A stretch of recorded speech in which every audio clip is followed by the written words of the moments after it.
Oyam ja jolja ba bona, oyam ja jolja ba bona, jamu jaya jada goma, di kolong kan goma,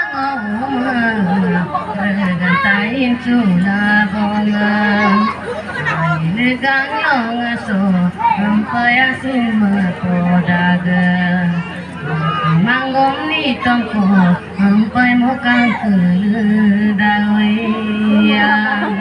onep kapoto bona runep kaparuto bona runep kaparuto bona ajona rukam kadlo gona madapa onep keratu yang babu keratu yang melong dong dong dong hiati ngomong kang goboya kuya namaste.